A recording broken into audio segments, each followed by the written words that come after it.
Little green man, little people, and aliens. Are they related?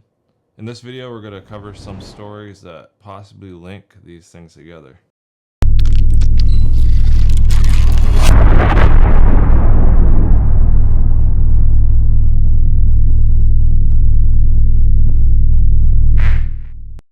There's a lot of truly bizarre little people encounters. In Inuit mythology, little people are associated with floating lights.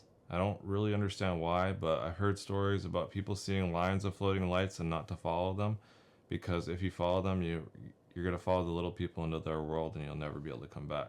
And I found a few stories that support this ancient mythology, Inuit mythology, about floating lights associated with the little people. So this is a little synopsis, a little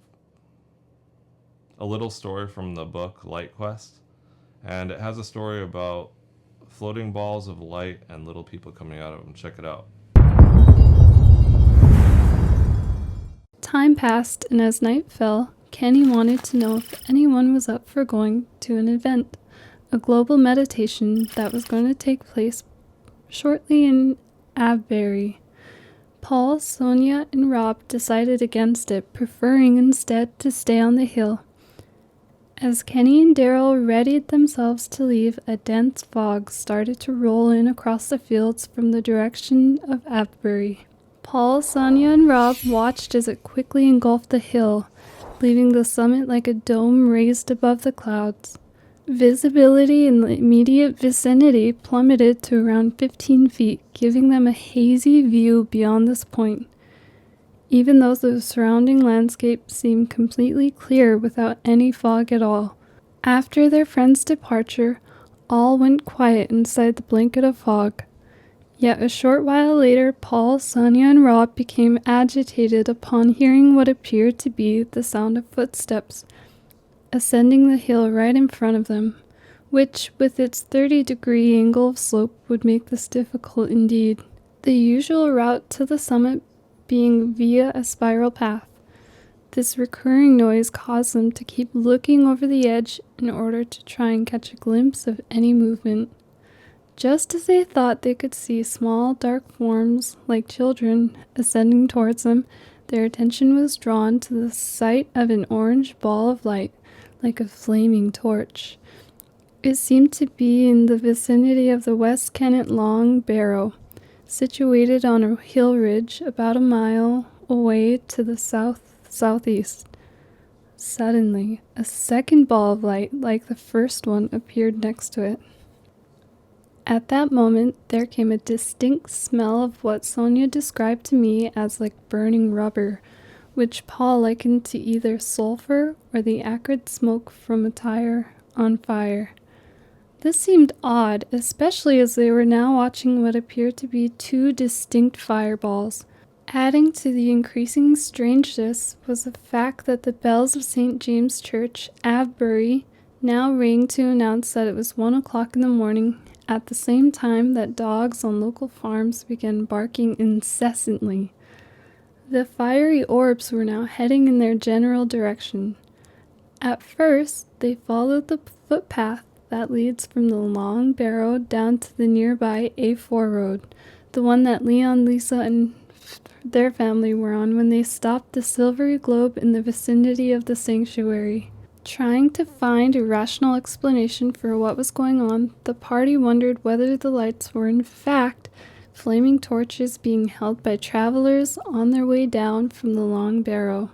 Another explanation considered was that they were orange lamps on bicycles, navigating the bumpy terrain, as the lights seemed to be bobbing up and down in a manner that might well suggest this fact. All three watched as the fireballs now changed course slightly in order to cross a grassy meadow between them and the Long Barrow. Even as they reached the edge of the field, which is bordered by a wire fence and hedgerow, they continued their approach unabated, floating onto the main road and moving along until it reached a small lay-by, some 170 yards away from the party's vantage point on the hill. It was then that Sonia remembered that in her bag was a cycle lamp, so grabbing this, she flicked it on. Realizing that its light beam simply made visibility worse, she switched it off. Eerily, at that precise moment, the two balls of light stopped dead in their tracks. At which time Paul, Sonia, and Rob saw beneath each of them a structured form, a tetrahedron, or three-sided pyramid made up of equilateral triangles, its horizontal base level with, although slightly above the road surface. The angled edges and corners were highlighted by dark struts that appeared solid enough, although the object's sides and interior seemed translucent. Every so often, a lightning-like flash would run down one of its faces, like some kind of localized electrical discharge.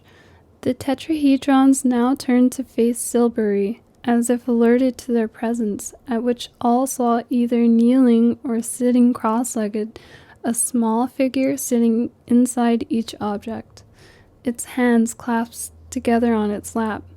Adding still further to the surrealism was the fact that the beings, which were estimated to be around 4.5 to 5 feet in height, seemed to emanate a dull orange glow. The weird sight prompted Sonia to exclaim, "They're little people!" Although why exactly she is not sure. At this point, the fireballs started to lift into the air, their orange glow reflecting off the tops of a small clump of trees positioned some 100 yards from their position, causing one of the groups to exclaim, "They're coming up the hill!" Paul and Sonia say that the fireballs quickly reached around 10 feet above the hill summit, which is approximately 130 feet in height. As the objects now closed in to within 15 to 20 feet of the witnesses, Sonia says that everything, their movements, reactions, and responses, seemed to go into slow motion. She recalls putting her hands out towards the globes of fire, which were around 2 feet in diameter, just as she became aware of seeing the situation from two different perspectives, one through her eyes and the other from a disembodied perspective, somewhere behind and to the side of her. She described the sensation as similar to when she was in a bad car accident, and the same thing happened then.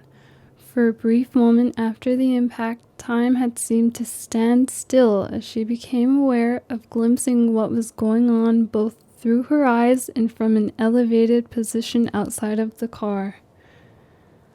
Paul said that as the globes moved in close, the air became highly charged with static electricity, which was even partially audible.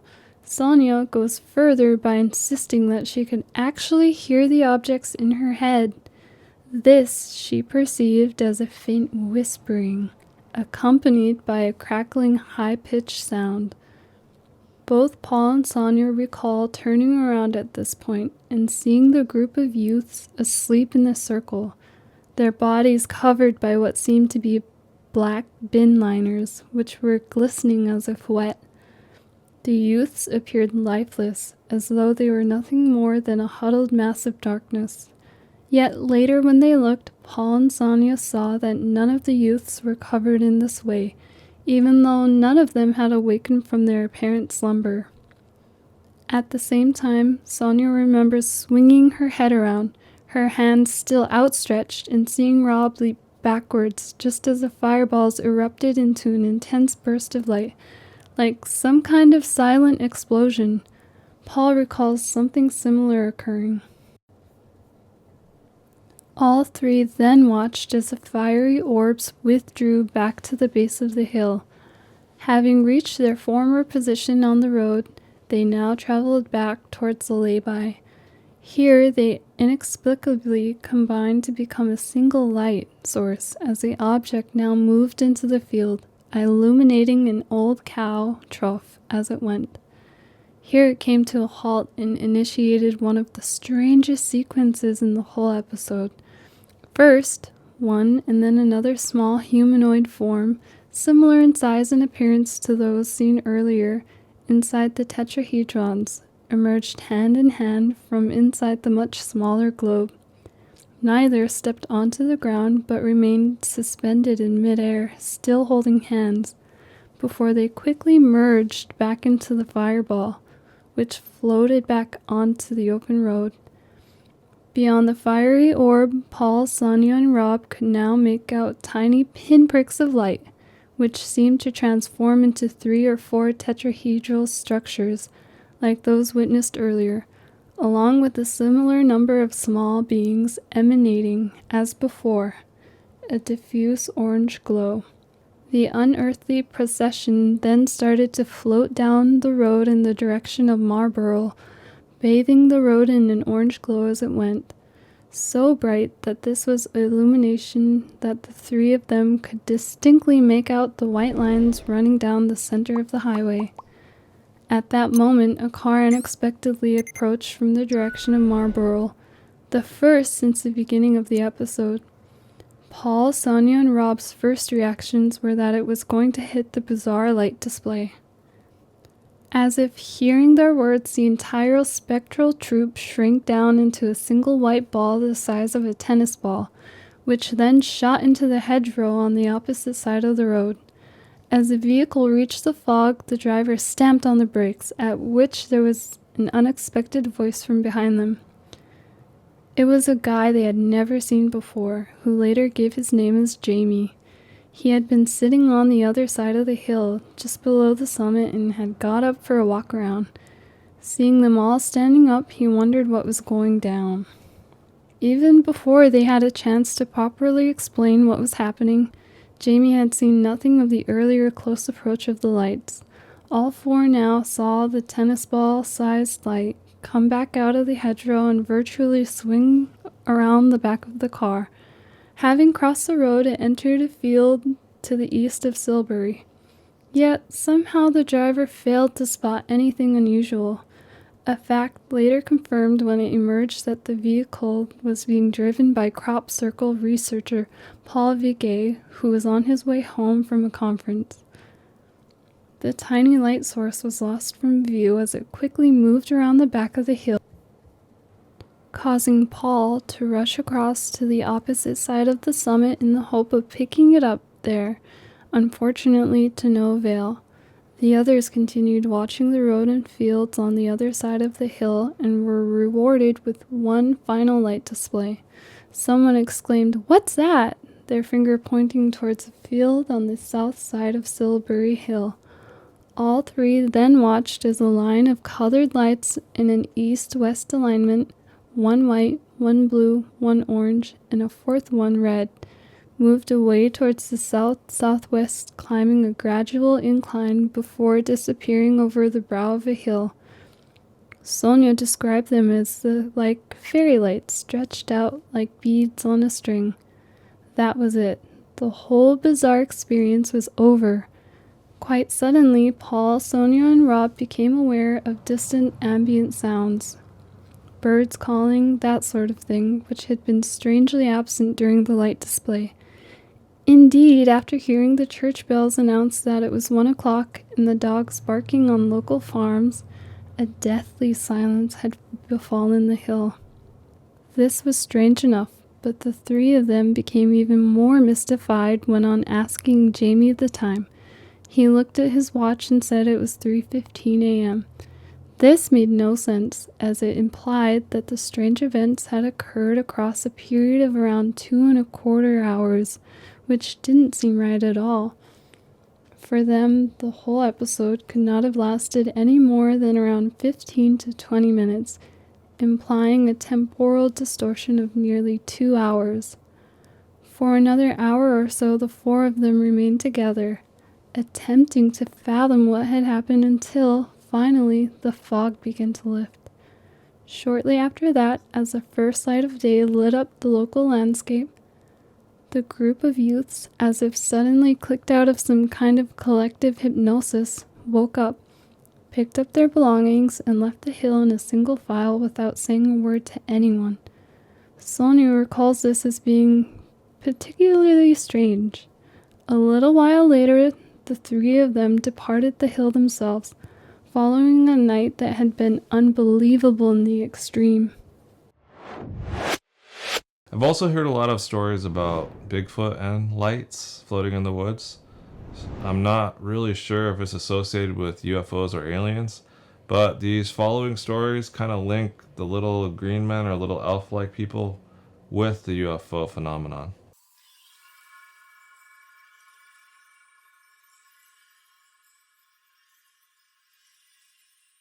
I was cycling along the Ridgeway on the Oxfordshire-Berkshire border with my friend when I got tired and stopped to have a rest, while my friend carried on back to where our car was parked.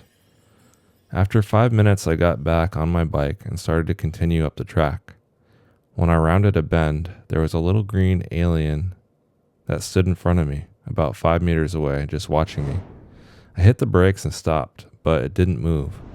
Looking at it, it was no higher than 4 feet tall, maybe slightly smaller than 3.5 feet. It had green and kind of scaly skin, with like black freckles, pointy ears, and its eyes were close together, kind of George Bush-like. It wore a pointy hat and was dressed very elf-like and had some sort of device on its arm, like a small shield with illuminated buttons on it. I stood there in amazement and in fear, as it seemed rather unfriendly and was just staring at me. I tried to pick my front wheel up to turn around and cycle away when it seemed to turn translucent, and then it ran into a bush. However, its outline could still be seen, and its feet didn't seem to be in contact with the ground. It then disappeared from view. I cycled past it as fast as I could, and then, cycling away, I turned to my side and I saw a little translucent flying saucer with like a glass dome on the top and the outline of the elf in it under the dome flying it. It was like something out of a cartoon or a movie, Mars Attacks. And there was something a bit comical about it, with the glass dome on top with the occupant inside. The thing just shot off at high speeds and I didn't see it again. I'm not making this up. I'm a responsible person. I don't drink or take drugs. And I've never seen anything like this before in my life. It was just completely real and I'm absolutely certain of it. I've not stopped thinking about this since I saw it, and I've decided to tell people. However, everyone just laughs when I tell them. It was definitely real to me, and I have no doubts. I researched about this on the internet, and it seems like NASA's secret code word for aliens are Santas. I wonder if they call them this because they are, in reality, elves or little green men aliens.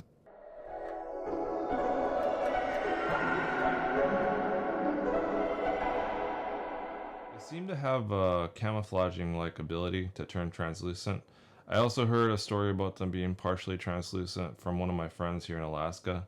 He saw a little green man and it was partially see-through before it ran away and jumped into a hole and disappeared. And you could see that story in my Green Goblins video that I made quite a ways back. But these little elf-like or goblin-like beings that look like elves aren't always green and they're not always red. I found this story about an encounter with a lavender or purplish little elf-like person. In October 2003, in Greensburg, Pennsylvania, I was out playing on our patio with my 2.5-year-old son when he stopped suddenly and asked me, "Who is that little man sitting on our stone wall?" I looked where he was pointing and saw nothing, but the area looked different somehow, shimmery. Later in January 2004, when we were again outside playing, this time with my husband, when the most beautiful snow began to fall. It was just coming on to dusk, and I said I wanted to take a quick walk in the woods and my husband would watch our son while I went. I started through the woods and was somewhat perplexed by how different everything looked. It was hard to describe again. Shimmery is the first word that comes to mind. As I rounded a bend in the path, I came face to face, about 3 or 4 feet away, with a little elf-looking man peering right at me from behind a tree. It was almost a stereotypical elf. Long, pointy ears, long, funny-shaped nose, very long fingers and pointy cap. It was wearing red clothes and a red hat, and its skin appeared to be a very light lavender color. I let out a startled "ooh!" and it jerked back and just disappeared into thin air.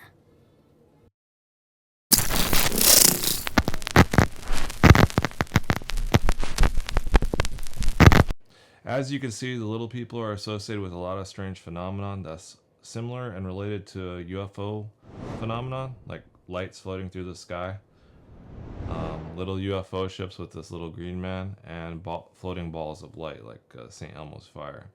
Can all these phenomena be explained by the little people? I don't really think that's the case, because a lot of people see the gray alien type beings with UFO abductions, and I haven't heard very many stories of the little elf-like people. But since one little green man was in a UFO, maybe they have access to this type of technology, and some of them use it.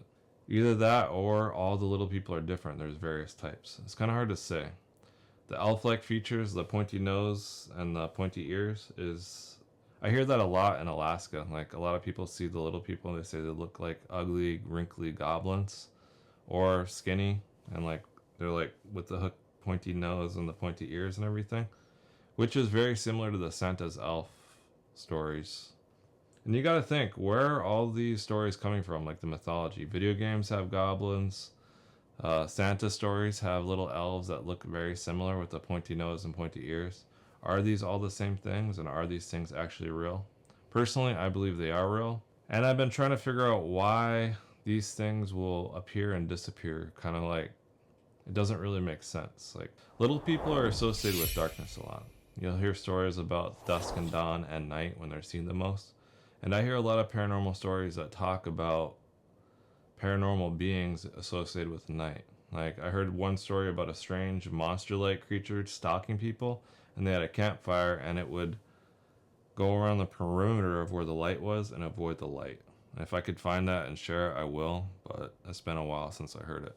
And my friend who shared that story, Mysteries in the Arctic, with that weird creature that attacked him, it also avoided the light. It stayed outside the boundaries of the campfire light. Does shamanism, interdimensional travel, are all these things linked together?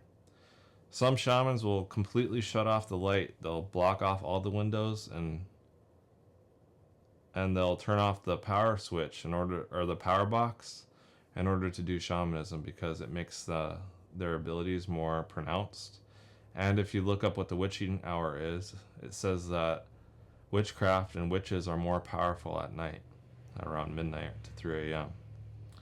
Which all leads me to the conclusion that something to do with electromagnetic frequencies, EMFs, which is light frequencies, interferes with whatever these things can do, so they don't like to be around bright light. Either that, or they have large eyes that they're kind of like owls or nocturnal creatures that don't like bright light. Anyway, I'm back to making YouTube videos regularly. I had to set up my studio again because it was kind of messy and disorganized, and every time I made a video it would take me like 40 minutes to clean up and put the green screen up and everything so I could do the video, and I thought it was too time consuming, so I wanted to make a more efficient setup. See you guys next time. I'll be making another video soon.